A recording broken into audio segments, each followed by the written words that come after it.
As we lean into this relational space, there are broad conceptual frameworks that we can lean into. There are also very tangible and specific actions that can be taken by you as foundations to build the relationship. And I wanted to offer a few. The first is amplify the new narrative.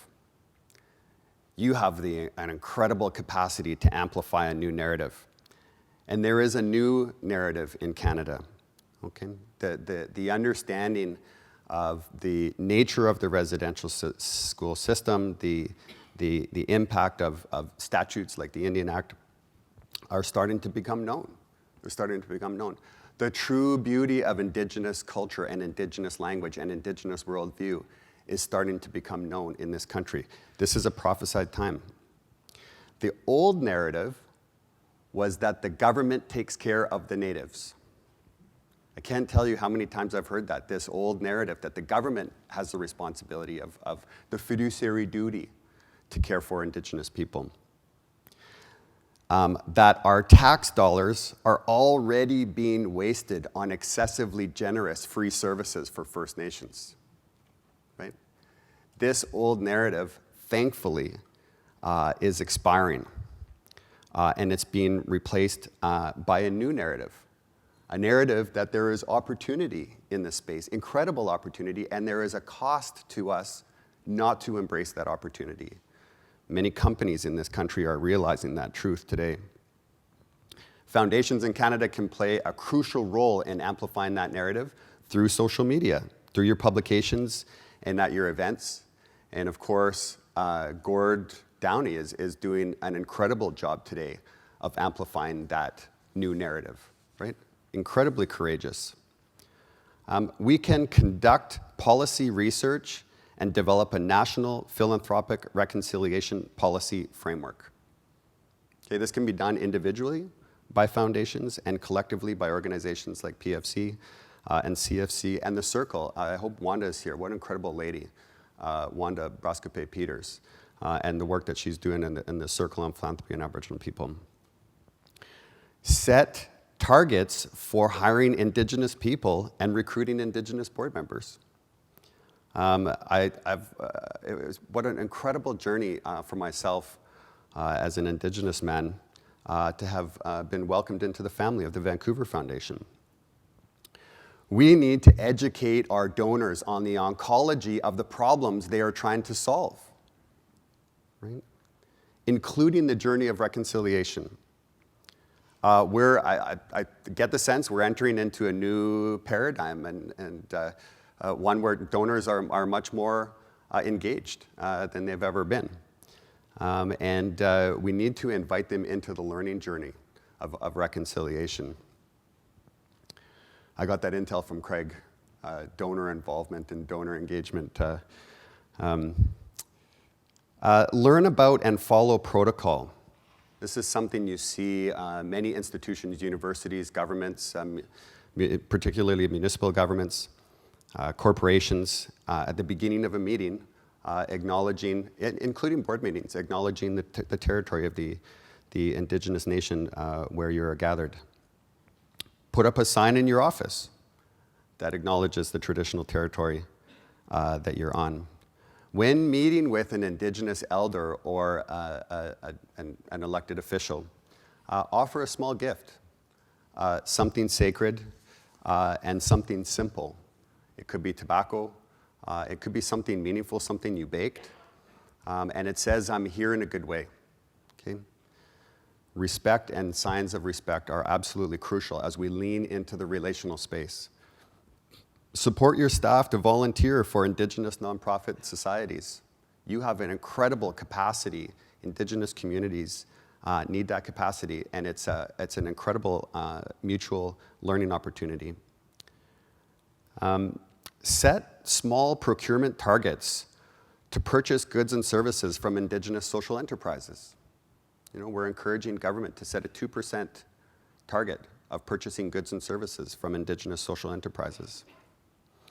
Participate in reconciliation training provided by Reconciliation Canada. Karen, Chief Joseph's daughter and her team provide incredible training, and some of the foundations in this room have taken the opportunity to bring their board to a weekend of reconciliation training. It's a beautiful journey.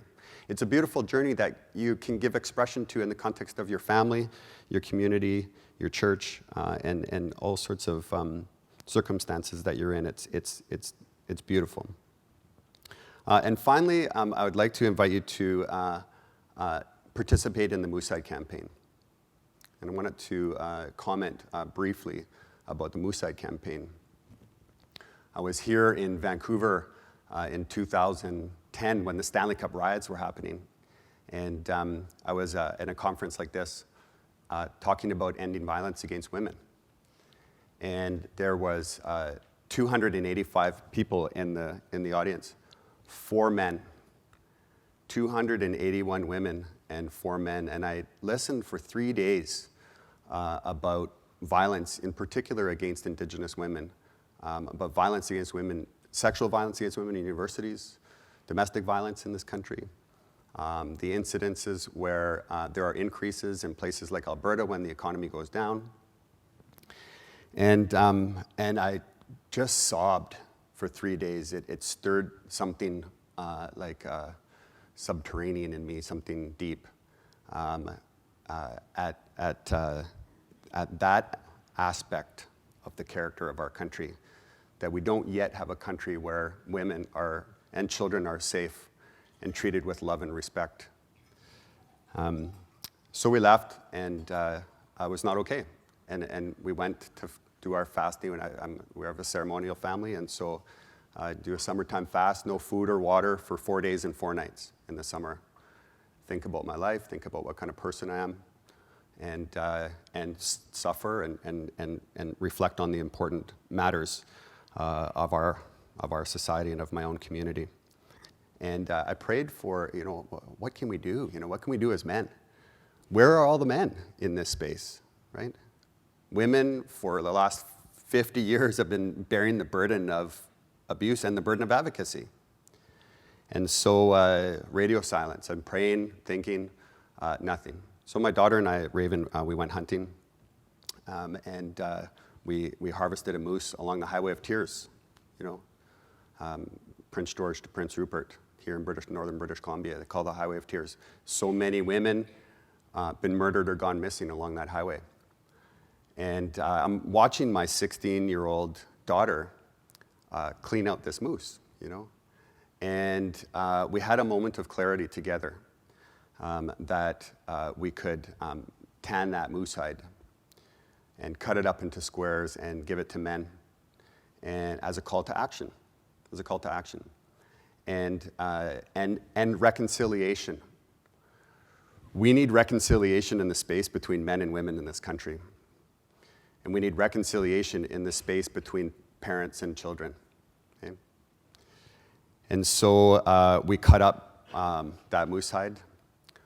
From there, my kids, my 4 daughters, cut up 25,000 squares of moose hide and wrote on these cards to say, if I wear this, I'm never going to hurt the women and children in my life, but I'm also going to do more than that. I'm going to stand up. I'm going to take a stand as a man and speak out against this.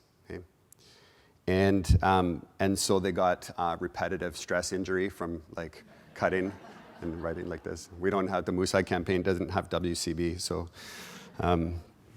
we started scaling. We started scaling the Mooside campaign, and a few of the milestones that we've achieved now is that we're coming up on 500,000 squares of moose hide that we've distributed to men across the country. And it's simple. You put it on your shirt or your suit, and then people say, oh, hey, what's that thing? And you say, it's moose hide.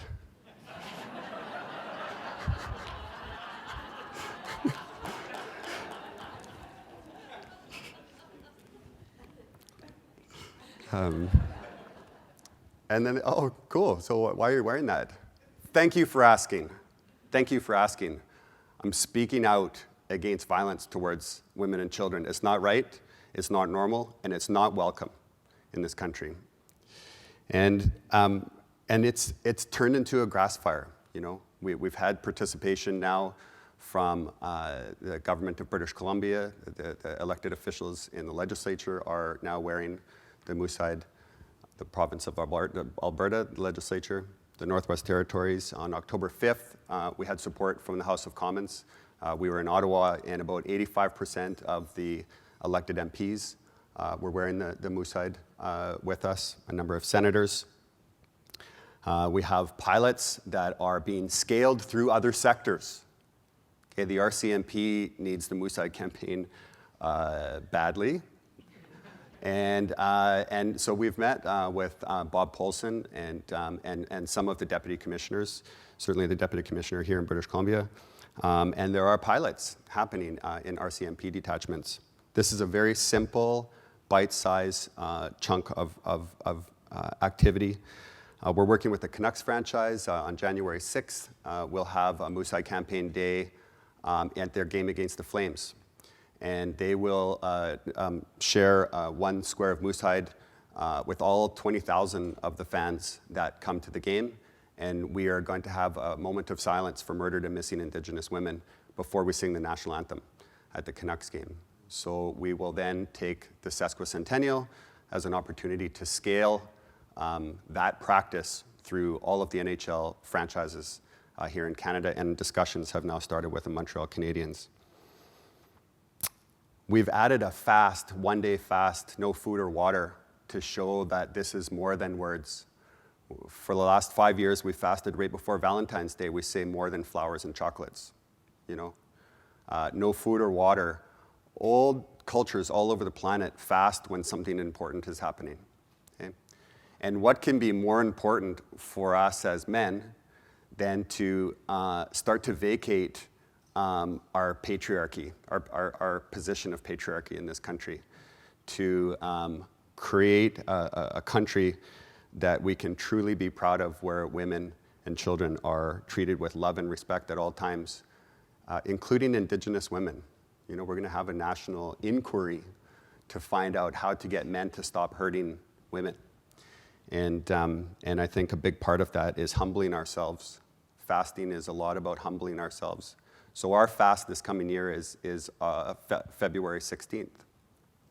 So I invite you to join the Moosehide campaign. I invite each of your foundations as an act of reconciliation to join the Moosehide campaign, to wear the Moosehide, okay? And to fast with us. And so we have support for the idea of fasting, the practice of fasting, and to take a stand, to talk to our kids, you know. The influences in this society about how our young people think and feel about women are not good. Okay? Access to online information, visual material, is absolutely devastating for the future of the relationship between men and women in this country, and very specifically about how men think and feel, about how our young men think and feel about women. Okay? We need to do more as men.